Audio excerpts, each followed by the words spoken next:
भारतवर्ष में जितने व्यवसाय हैं उन सब में लेन देन का व्यवसाय सबसे लाभदायक है।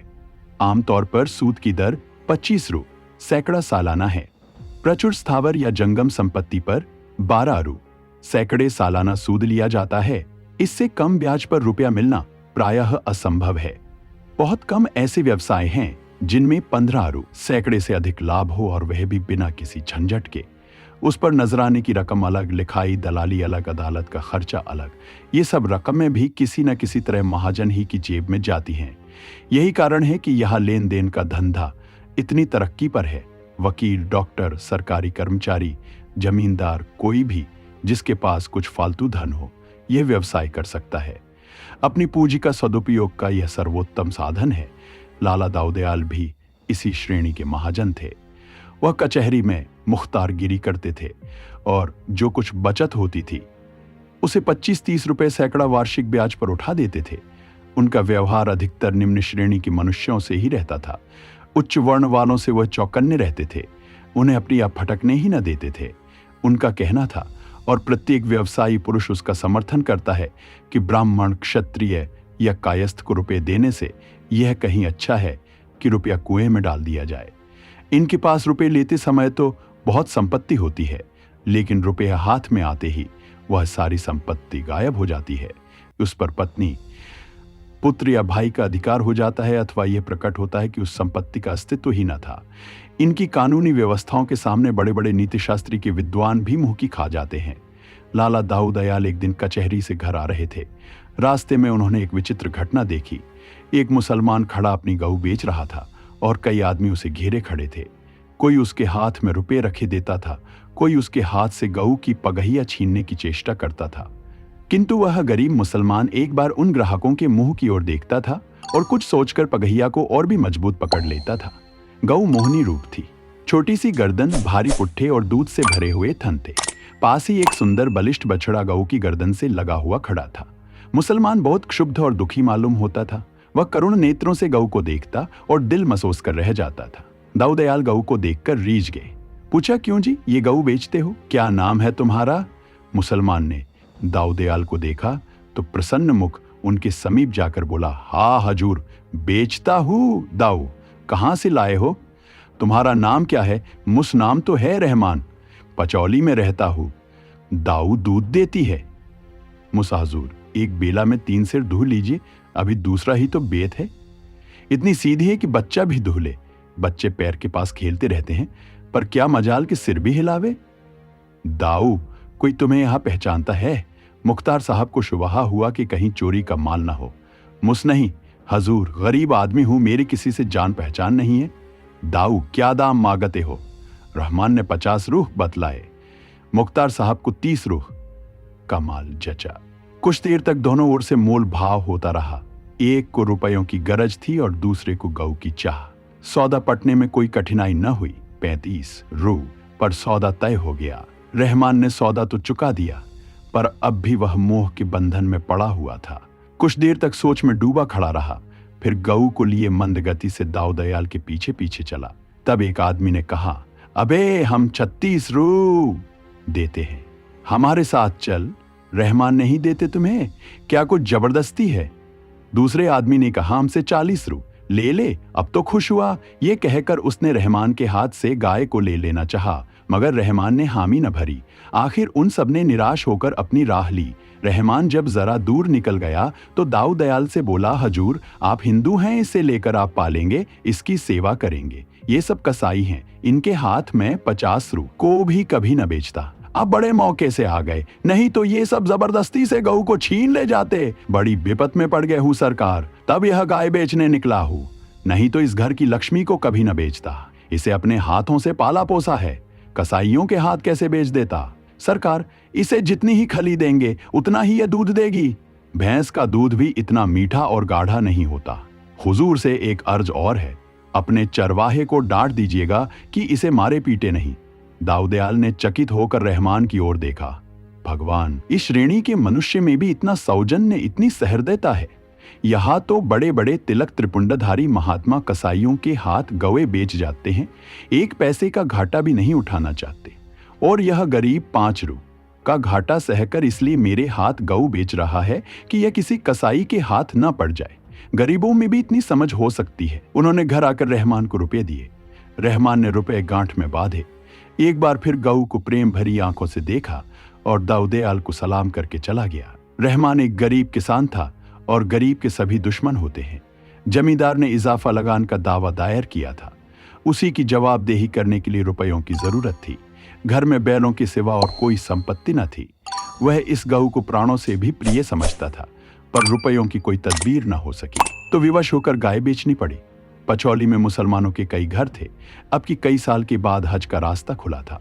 पाश्चात्य महासमर के दिनों में राह बंद थी। गांव के कितने ही स्त्री पुरुष हज करने चले। रहमान की बूढ़ी माता भी हज के लिए तैयार हुई। रहमान से बोली, बेटा इतना सवाब करो, बस मेरे दिल में यही एक अरमान बाकी है। इस अरमान को लिए हुए क्यों दुनिया से जाओ, खुदा तुमको इस नेकी की सजा फल देगा। मातृभक्ति ग्रामीणों का विशिष्ट गुण है। रहमान के पास इतने रुपये कहाँ थे कि हज के लिए काफी होते, पर माता की आज्ञा कैसे टालता। सोचने लगा, किसी से उधर ले लूं, कुछ अब की ऊख पैर कर दे दूंगा, कुछ अगले साल चुका दूंगा। अल्लाह के फजल से ऊख ऐसी हुई कि कभी ना हुई थी। यह माँ की दुआ ही का फल है। मगर किससे लूं? कम से कम 2000 हूं तो काम चले। किसी महाजन से जान पहचान भी तो नहीं है। यहां जो दो एक बनिए लेन देन करते हैं वे तो असामियों की गर्दन ही रेतते हैं। चलूं लाला दाऊदयाल के पास, इन सबसे तो वही अच्छे हैं। सुना है वादे पर रुपये लेते हैं, किसी तरह नहीं छोड़ते। लोनी चाहे दीवार को छोड़ दे, दीमक चाहे लकड़ी को छोड़ दे, पर वादे पर रुपये न मिले तो वह असामियों को नहीं छोड़ते। बात पीछे करते हैं, नालिश पहले। हाँ, इतना है कि असामियों की आंख में धूल नहीं झोंकते, हिसाब किताब साफ रखते हैं। कई दिन वह इसी सोच विचार में पड़ा रहा कि उनके पास जाओ या ना जाओ। अगर कहीं वादे पर रुपये न पहुंचे तो बिना नालिश किए न मानेंगे। घर बार बैल बधिया सब नीलाम करा लेंगे। लेकिन जब कोई वश न चला तो हार कर दाऊदयाल के ही पास गया और रुपए कर्ज मांगे। दाऊ, तुम्ही ने तो मेरे हाथ गऊ बेची थी ना? रहमान, हाँ हजूर, दाऊ रुपए तो तुम्हें दे दूंगा, लेकिन मैं वादे पर रुपए लेता हूं। अगर वादा पूरा ना किया तो तुम जानो, फिर मैं जरा भी रियायत ना करूंगा। बताओ कब दोगे? रहमान ने मन में हिसाब लगाकर कहा, सरकार 2 साल की मियाद रख लें। दाऊ, अगर 2 साल में न दोगे तो ब्याज की दर 32 रू सैकड़े हो जाएगी। तुम्हारे साथ इतनी मुरौवत करूंगा कि नालिश न करूंगा। रहमान, जो चाहे कीजिएगा, हजूर के हाथ में ही तो हूं। रहमान को 200 रू के 180 रू मिले। कुछ लिखाई कट गई, कुछ नजराना निकल गया, कुछ दलाली में आ गया।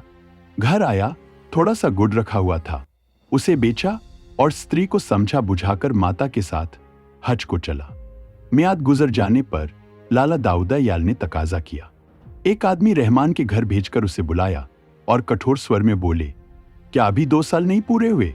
लाओ, रुपये कहाँ हैं? रहमान ने बड़े दीन भाव से कहा, हजूर, बड़ी गर्दिश में हूं। अम्मा जब से हज करके आई हैं तभी से बीमार पड़ी हुई हैं। रात दिन उन्हीं की दवा दारू में दौड़ते गुजरता है। जब तक जीती हैं हजूर कुछ सेवा कर लो, पेट का धंधा तो जिंदगी भर लगा रहेगा। अब की कुछ फसल नहीं हुई हजूर, ऊख पानी बिना सूख गई, सन खेत में पड़े पड़े सूख गया, धोने की मोहलत न मिली, रबी के लिए खेत जोत न सका, परती पड़े हुए हैं। अल्लाह ही जानता है किस मुसीबत से दिन कट रहे हैं। हजूर के रुपए कौड़ी कौड़ी अदा करूंगा, साल भर की और मोहलत दीजिए। अम्मा अच्छी हुई और मेरे सिर से बला टली। दाऊदयाल ने कहा, 32 रुपए सैकड़े ब्याज हो जाएगा। रहमान ने जवाब दिया, जैसी हजूर की मर्जी। रहमान ये वादा करके घर आया तो देखा माँ का अंतिम समय आ पहुंचा है। प्राण पीड़ा हो रही है, दर्शन बदे थे सो हो गए। माँ ने बेटे को एक बार वात्सल्य दृष्टि से देखा, आशीर्वाद दिया और परलोक सिद्धारी।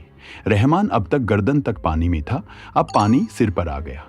इस वक्त पड़ोसियों से कुछ उधर लेकर दफन कफन का प्रबंध किया, किंतु मृत आत्मा की शांति और परितोष के लिए ज़कात और ओमातिहे की जरूरत थी। कब्र बनवानी जरूरी थी, बिरादरी का खाना, गरीबों को खैरात, कुरान की तलावत और ऐसे कितने ही संस्कार करने परम आवश्यक थे। मातृ सेवा का इसके सिवा अब और कौन सा अवसर हाथ आ सकता था। माता के प्रति समस्त सांसारिक और धार्मिक कर्तव्यों का अंत हो रहा था। फिर तो माता की स्मृति मात्र रह जाएगी संकट के समय फरियाद सुनाने के लिए। मुझे खुदा ने सामर्थ्य दी होती तो इस वक्त क्या कुछ न करता, लेकिन अब क्या अपने पड़ोसियों से भी गया गुजरा हूं।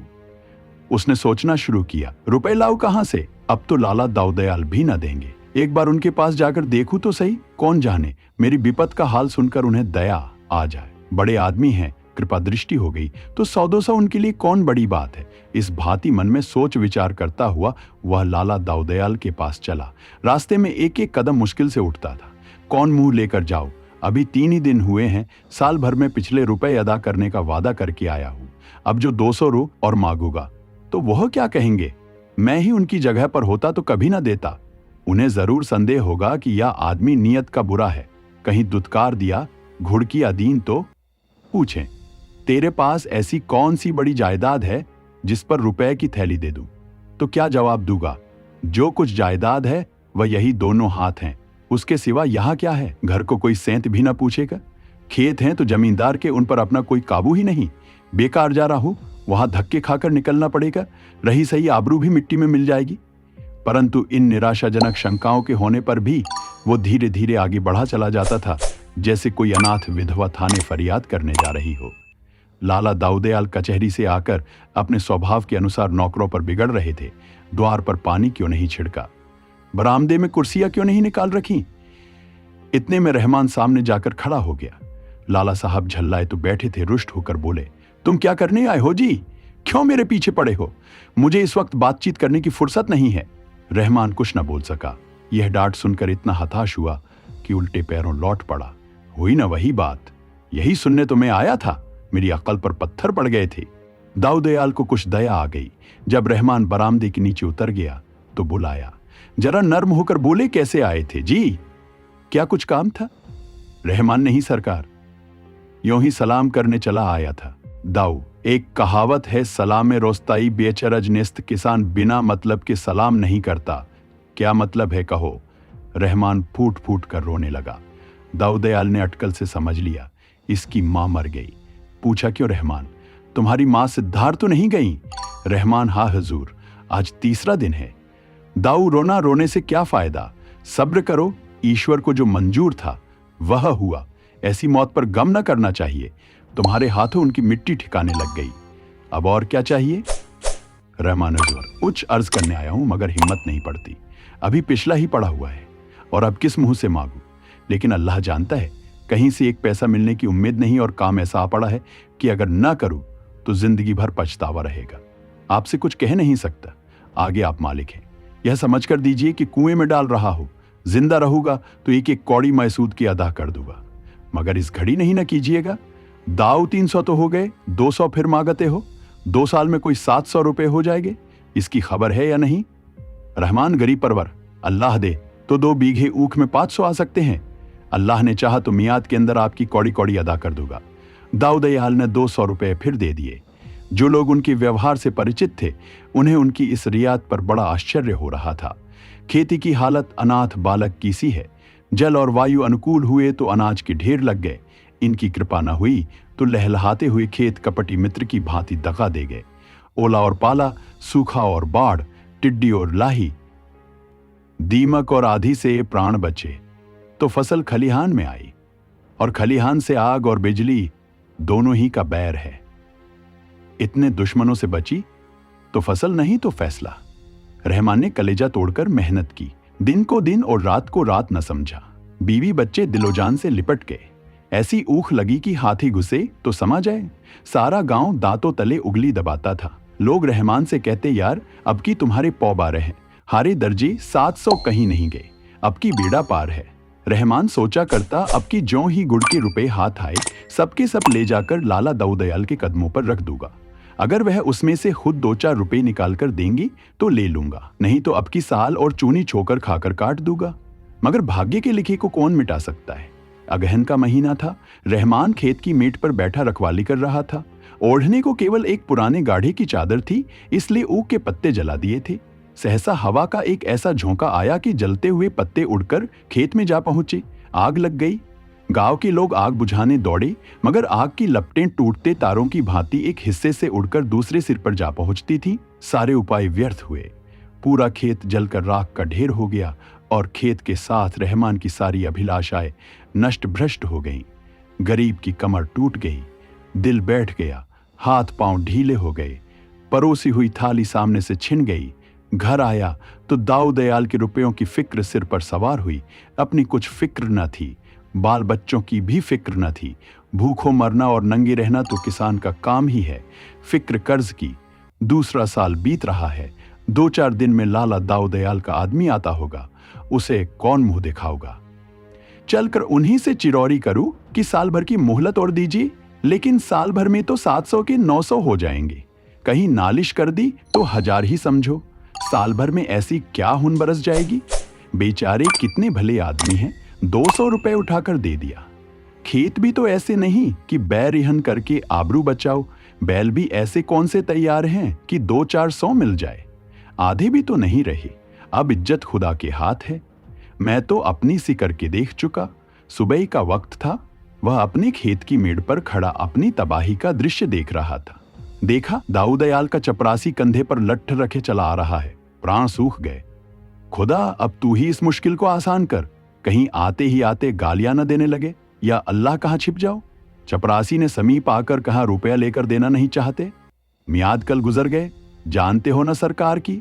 एक दिन की भी देर हुई और उन्होंने नालिश ठोकी, बेभाव की पड़ेगी। रहमान कांप उठा, बोला, यहां का हाल तो देख रहे हो ना। चपरासी, यह हाल हवाल सुनने का काम नहीं, ये चक में किसी और को देना। 700 रुपये ले चलो और चुपके से गिनकर चले आओ। रहमान जमादार, सारी ऊख जल गई।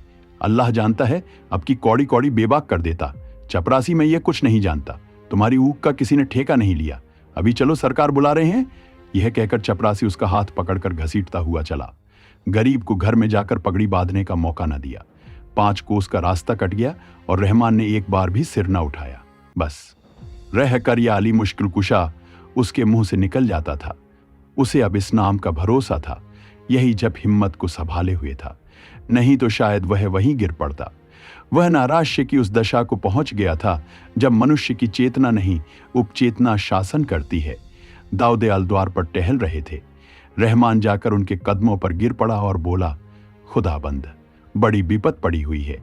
अल्लाह जानता है कहीं का नहीं रहा। दाऊ, क्या सब ऊख जल गई? रहमान हुजूर सुन चुके हैं क्या? सरकार, जैसे किसी ने खेत में झाड़ू लगा दी हो। गांव के ऊपर ऊख लगी हुई थी गरीब परवर। यह दैवी आफत न पड़ी होती तो और तो नहीं कह सकता, हजूर से उऋण हो जाता। दाऊ, अब क्या सलाह है? देते हो या नालिश कर दूं? रहमान हुजूर मालिक हैं, जो चाहें करें। मैं तो इतना ही जानता हूं कि हजूर के रुपए सिर पर हैं और मुझे कौड़ी कौड़ी देनी है। अपनी सोच ही नहीं होती। 2 बार वादे किए, दोनों बार झूठा पड़ा। अब वादा ना करूंगा, जब जो कुछ मिलेगा लाकर हजूर के कदमों पर रख दूंगा। मेहनत मजूरी से पेट और तन काटकर जिस तरह हो सकेगा आपके रुपए भरूंगा। दाऊ दयाल ने मुस्कुरा कर कहा, तुम्हारे मन में इस वक्त सबसे बड़ी कौन सी आरजू है रहमान? यही हजूर, कि आपके रुपए अदा हो जाए। सच कहता हूं हजूर, अल्लाह जानता है। दाऊ, अच्छा तो समझ लो कि मेरे रुपए अदा हो गए। रहमान, अरे हजूर, ये कैसे समझ लूं? यहां ना दूंगा तो वहां तो देने पड़ेंगे। दाऊ, नहीं रहमान, अब इसकी फिक्र मत करो, मैं तुम्हें आजमाता था। रहमान, सरकार, ऐसा न कहीं, इतना बोझ सिर पर लेकर ना मरूंगा। दाऊ, कैसा बोझ जी? मेरा तुम्हारे ऊपर कुछ आता ही नहीं। अगर कुछ आता भी हो तो मैंने माफ कर दिया, यहां भी वहां भी। अब तुम मेरे एक पैसे के भी देनदार नहीं हो। असल में मैंने तुमसे जो कर्ज लिया था वही अदा कर रहा हूं। मैं तुम्हारा कर्जदार हूं, तुम मेरे कर्जदार नहीं हो। तुम्हारी गऊ अब तक मेरे पास है। उसने मुझे कम से कम 800 रुपए का दूध दिया है, 2 बछड़े नफे में अलग। अगर तुमने यह गऊ कसाईयों को दे दी होती तो मुझे इतना फायदा क्यों कर होता? तुमने उस वक्त 5 रुपए का नुकसान उठाकर गऊ मेरे हाथ बेची थी। वह शराफत मुझे याद है। उस एहसान का बदला चुकाना मेरी ताकत से बाहर है। जब तुम इतने गरीब और नादान होकर एक गऊ की जान के लिए 5 रुपए का नुकसान उठा सकते हो, तो मैं तुम्हारी 100 गुनी हैसियत रखकर अगर 400-500 रुपए माफ कर देता हूं तो कोई बड़ा काम नहीं कर रहा हूं। तुमने भले ही जानकर मेरे ऊपर कोई एहसान न किया हो, पर असल में वह मेरे धर्म पर एहसान था। मैंने भी तो तुम्हें धर्म के काम ही के लिए रुपए दिए थे। बस हम तुम दोनों बराबर हो गए। तुम्हारे दोनों बछड़े मेरे यहां हैं, जी चाहे लेते जाओ, तुम्हारी खेती में काम आएंगे। तुम सच्चे और शरीफ आदमी हो, मैं तुम्हारी मदद करने को हमेशा तैयार रहूंगा। इस वक्त भी तुम्हें रुपयों की जरूरत हो तो जितने चाहो ले सकते हो। रहमान को ऐसा मालूम हुआ कि उसके सामने कोई फरिश्ता बैठा हुआ है। मनुष्य उदार हो तो फरिश्ता है और नीच हो तो शैतान। ये दोनों मानवीय वृत्तियों ही के नाम हैं। रहमान के मुंह से धन्यवाद के शब्द भी न निकल सके। बड़ी मुश्किल से आंसुओं को रोककर बोला, हजूर को इस नेकी का बदला खुदा देगा। मैं तो आज से अपने को आपका गुलाम ही समझूंगा।